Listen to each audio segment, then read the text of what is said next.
Hello जी, नमस्कार। क्या हाल चाल, कैसे हैं आप सभी लोग? आशा करता हूँ सभी लोग बिल्कुल मस्त होंगे, तंदुरुस्त होंगे और मैं उमेश आप सभी का एक बार फिर से वेद अकेडमी में स्वागत करता हूँ। बच्चों, जो भी बच्चे क्लास 6 की तैयारी कर चुके हैं और क्लास 9th जेएनवीएसटी यानी कि जवान नवोदय सिलेक्शन टेस्ट की तैयारी कर चुके हैं, लेकिन उनका सिलेक्शन नहीं हो पाया है, तो मेरे भाई, मेरे दोस्त, मेरे रसगुल्ले, आप लोगों के लिए एक प्यारा सा चांस और है, वो है जेएनवीएसटी क्लास 11th का। यानी अब आप क्लास 11th में, यानी ये तो ऑलरेडी चलता हुआ ही आ रहा है कि ये मत सोचिएगा कि आप कह रहे हैं कि अभी से ही आपको पता चला, नहीं भैया। तो जेएनवीएसटी में 3 लेवल पर एंट्री है, 6 पर है, 9 पे और 11th में है। ठीक है, तो मैं आज आपको बताने वाला हूँ कि जो जेएनवीएसटी क्लास 11th में आप किस तरीके से एडमिशन ले पाएंगे, वो आप जानते ही हैं। बाकी उसको फॉर्म फिल करने के लिए, जैसे क्योंकि अभी क्या है, फॉर्म की डेट आ जाएगी जल्द ही, और फॉर्म फिल करने के लिए क्या क्या डॉक्यूमेंट्स की जरूरत पड़ेगी, ये सारी चीजें आज हम देखने वाले हैं। तैयार हैं सभी लोग? बताइए, तैयार हैं?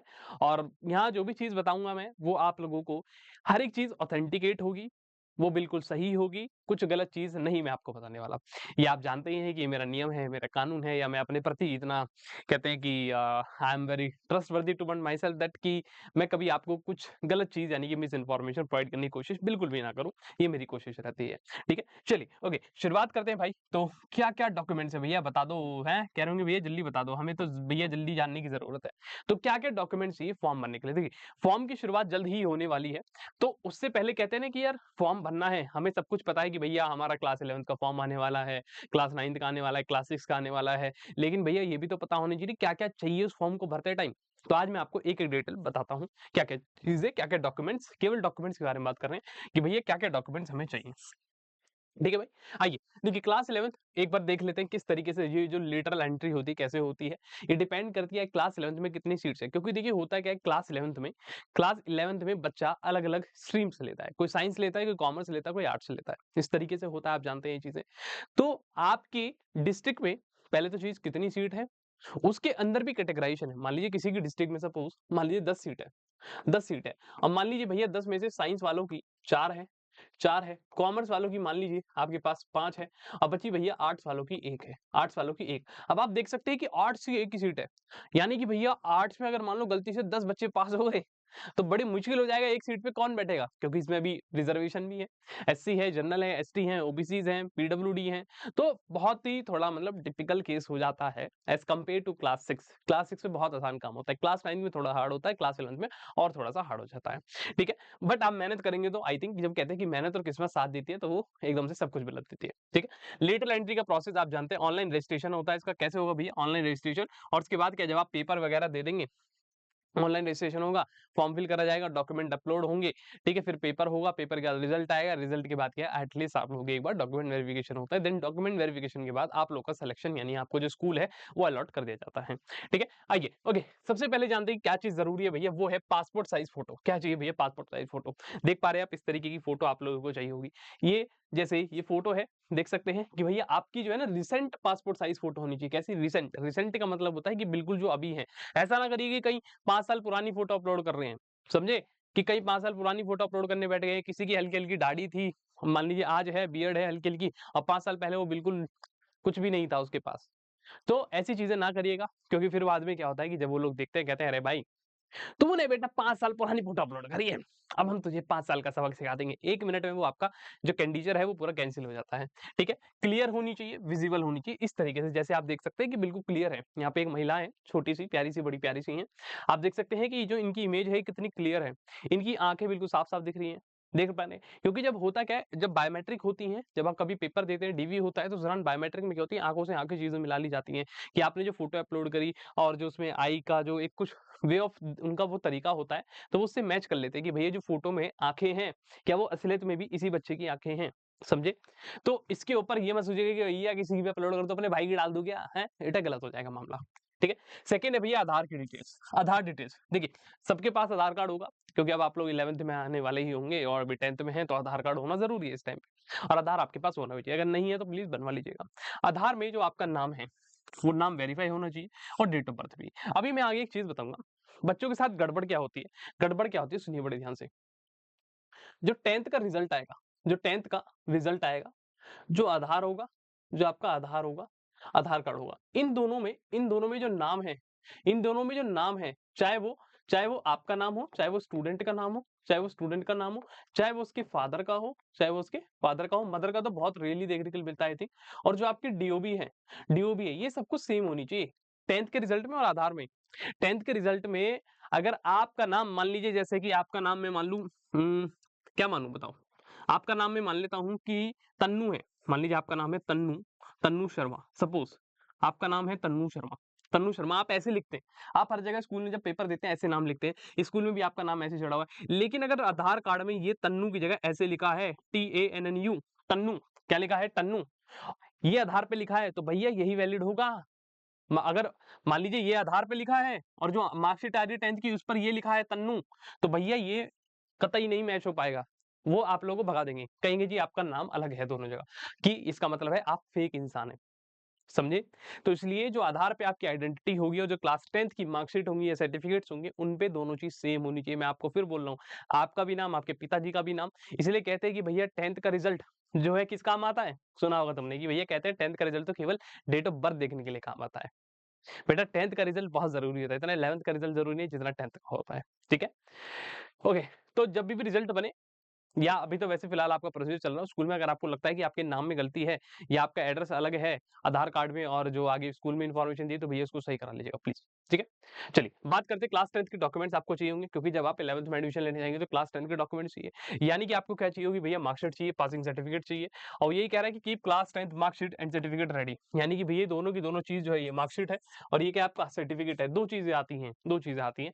अब क्या होता है कि एक ही चीज आती है, पहले पहले क्या होता था कि ये सेपरेट आती है, ये अलग आती थी। अब जब आपका रिजल्ट आएगा क्लास 10th का, आप उस पर देखेंगे, वहां लिखा होगा, वहां एक ऐसे शब्द लिखा होगा, मार्कशीट, मार्कशीट कम CUM कम सर्टिफिकेट, मार्कशीट कम सर्टिफिकेट। ये 10th के रिजल्ट पे आपको देखने को मिलेगा। इसका मतलब है कि वो जो एक पेपर होगा ना जिसपे ये लिखा होगा, वही आपकी मार्कशीट है, वही आपका सर्टिफिकेट होगा। ठीक है, परेशान होने की जरूरत नहीं कि भैया मेरी तो मार्कशीट ही आई है, केवल सर्टिफिकेट नहीं है। भैया अगर ऐसा लिखा हुआ है किसी के उस पर, तो उसका मतलब है कि भैया उसकी मार्कशीट और सर्टिफिकेट एक ही है। ठीक है, चलिए फिर बात करें, डेट ऑफ बर्थ का प्रूफ चाहिए होगा। क्या चाहिए होगा? प्रूफ। प्रूफ उसके लिए क्या आपका बर्थ सर्टिफिकेट चलेगा। ये क्लास 10th की जो मार्कशीट एंड सर्टिफिकेट है, जो मैंने पीछे आपको बताया कि क्लास 10th की मार्कशीट किस काम आ रही थी? डेट ऑफ बर्थ देखने के लिए, वो होनी चाहिए आपके पास। उसके अंदर आपको ये इंश्योर करना है कि जो डेट ऑफ बर्थ है या जो भी आपकी इंफॉर्मेशन है, वो बिल्कुल वैलिड होनी चाहिए, ऑथेंटिकेट होनी चाहिए, गलत ना हो प्लीज। ठीक है, फिर है एडमिशन वेरिफिकेशन। क्या एडमिशन वेरिफिकेशन के लिए आपके जो ओरिजिनल डॉक्यूमेंट्स है सारे 10th के, मार्कशीट, डीओबी, आधार कार्ड, ये सब चाहिए होगा। टीसी चाहिए होगी, क्योंकि जब आप एक स्कूल से दूसरे स्कूल जाएंगे तो भैया ट्रांसफर सर्टिफिकेट चाहिए आपका।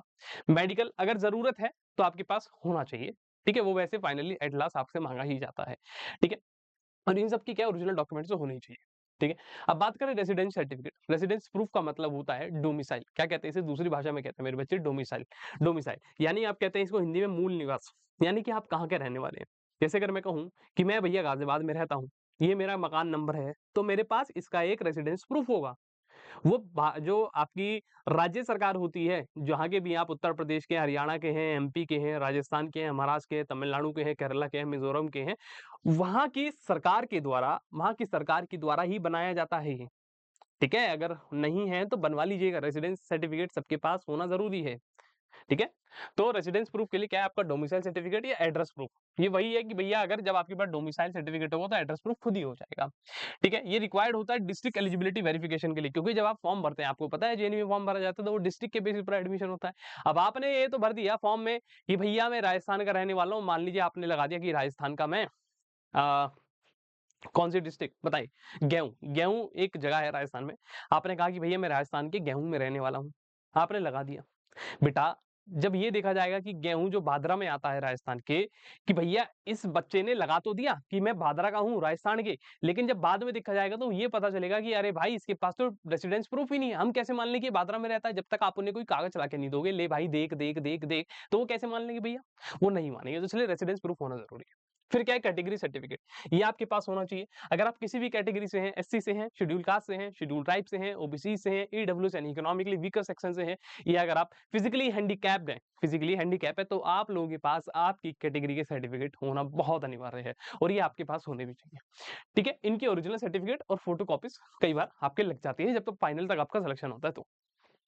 ठीक है, कॉमन मिस्टेक बच्चे क्या करते हैं, देखो जब आप फॉर्म फिल करेंगे, जब फॉर्म फिल के दौरान क्या होता है कि आपसे कहा जाता है कि आपको ये डॉक्यूमेंट अपलोड करने हैं, तो बच्चे क्या गड़बड़ कर देते हैं कि या तो डिटेल गलत लिख देंगे। डिटेल का मतलब समझे क्या, कि मान लीजिए आपका नाम वही, कि आपका नाम तन्नू है, आपका नाम क्या है तन्नू, आप ऐसे लिखते हुए आ रहे हैं जीवन में TANU। अब किसी ने फॉर्म भरा या आपने खुद भरा या साइबर कैफे से भरा, उसने क्या कर दिया TANW कर दिया, उसने तनु बना दिया, क्या बना दिया तनु तनु तनु, तो ये गड़बड़ हो जाएगा।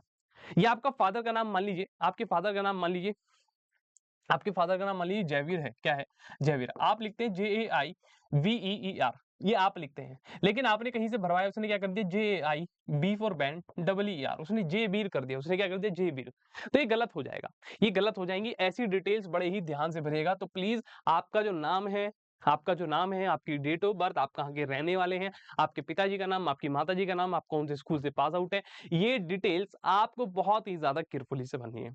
अगर एक भी गड़बड़ हुई तो मामला गड़बड़ाहट है भैया, ठीक है। Double check. और दूसरा क्या है, ब्लर अपलोड्स। बच्चे क्या करते हैं, कई बार क्या होता है कि उनके पास जो होते हैं भैया फोन खराब है, देखिए मैं मानता हूँ बिल्कुल, ये मैं कभी उसको गलत नहीं कहूंगा कि हमारे पास, क्योंकि हम बच्चे ऐसे हैं कि उनके पास हो सकता है कि कैमरा अच्छा ना हो, तो वो फोटो खींच रहे हैं ब्लर अपलोड हो, लेकिन बेटा मैं यही कहूंगा कि ट्राई करो कि जब आप फॉर्म भर रहे हैं तो आपके जो डॉक्यूमेंट्स अपलोड हो रहे हैं वो बहुत क्लियर हो। देख लो जैसे ब्लर है तो वो क्या है, यहाँ गड़बड़ हो जाता है फिर मामला। ये ब्लर भर दिया या ब्लर अपलोड कर दिए या फेक डॉक्यूमेंट लगा दिया, लगाना था डेट ऑफ बर्थ का सर्टिफिकेट, लगा दिया रेसिडेंस प्रूफ का सर्टिफिकेट, तो ये गलत हो जाती है चीजें। या मान लीजिए लगाना था आधार कार्ड आपका अपना, आपने चढ़ा दिया अपने भाई का, तो वो तो फेक मानेंगे कि भाई ये तो आदमी फेक है, ये बालक फेक है, इसको हटाओ यहाँ से, भगाओ यहाँ से। ठीक है, तो ये चीजें ना हो, इस तरीके की स्थिति आगे जीवन में ना उत्पन्न हो, मैं इसलिए आपको अभी एडवांस में ही बता रहा हूँ कि चीजों का ध्यान रखेंगे फॉर्म भरते हुए। ठीक है, डबल चेक करेंगे हर एक चीज को, चाहे वो आप कोई डिटेल डाल रहे हैं या कोई डॉक्यूमेंट डाल रहे हैं, सब ओपन हो जाते हैं। जो आप अपलोड करेंगे वो ओपन करके दिख लीजिएगा, वो हो जाता है वहीं पे। ठीक है, फाइनल चेकलिस्ट क्या है कि भैया सारे डॉक्यूमेंट तैयार रखिए और फाइनल सबमिट से पहले आपको ये करना ही पड़ेगा। ठीक है, एक बार ये आप देख सकते हैं जो चीज आपको चाहिए, class 10, DOB proof, TC, character certificate, ये रियरली रिक्वायर होता है कभी कभार। कैटेगरी सर्टिफिकेट हो गया यानी SC ST OBC, residence proof, Aadhaar copies, photos, medical certificates, ये भी बहुत रियरली रिक्वायर होता है मेडिकल सर्टिफिकेट। तो ये सारे के सारे डॉक्यूमेंट्स आप लोगों के पास होने चाहिए, सारी की सारी चेकलिस्ट आप देख सकते हैं भाई। ठीक है, ये चेकलिस्ट प्लीज प्लीज प्लीज इनको तैयार करके रखिए, क्योंकि पता नहीं फॉर्म कब टपक जाए और फिर अगर आप ये सोचें कि जब फॉर्म आएगा जब ही बनवाऊंगा, तो बेटा जब गड़बड़ हो जाएगा। ठीक है, तो ये सभी डॉक्यूमेंट्स तैयार रखिएगा। ठीक है, और कैसे अप्लाई करना है कि देखिए पहली चीज तो वही प्रिपेयर अर्ली, यानी अपने आप को अभी से ही तैयार कर लो। दूसरी चीज क्या है, फिल केयरफुली, ध्यान से भरेंगे।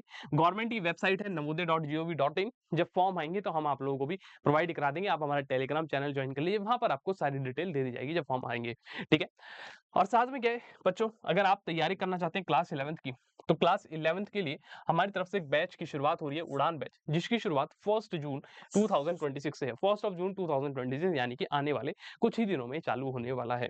ठीक है, सारे एक्सपर्ट टीचर है, बेहतरीन टीचर्स हैं, आपको पढ़ाने वाले हैं, डरने की कोई बात नहीं है, सिलेक्शन दिलाएंगे। ठीक है, फिर है क्लास 6 के लिए, ये किसके लिए, क्लास 6 जिसका नाम है अर्जुना बैच। अर्जुना बैच ये 1 जून 2026 से इसकी भी शुरुआत हो रही है। अगर आपके घर में कोई छोटा है या बड़ा है जो तैयारी कर रहा हो क्लास 6 के लिए, तो आप उसको इन्फॉर्म कर सकते हैं।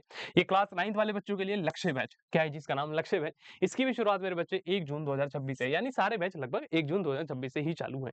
तो अगर आपके घर में कोई छोटा है, आज तुम कहोगे भैया सब छोटे कर दो हैं, बड़ा तो कोई हो ही नहीं सकता, क्योंकि जब तुम 11th के देखोगे, तुम 11th के बालक को तुम देख रहे हो तो भैया तुमसे छोटे ही होंगे ना, छठी का होगा, 9वीं का होगा। ठीक है, तो अगर आपके घर में कोई है जो 6, 9th, 11th किसी भी तैयारी करना चाहता है, तो वेद अकेडमी के द्वारा लॉन्च किए गए कोर्सेज में आप एनरोल हो सकते हैं। नीचे की स्क्रीन पर नंबर चल रहा होगा 9810337915, आप उस पर कॉन्टेक्ट करिए, हमारी टीम आपको एनरोल कराने में मदद करेगी। ठीक है, तो बाय बाय, हंसते रहिए, मुस्कुराते रहिए, आप लोगों से फिर दोबारा मुलाकात होगी, बाय बाय।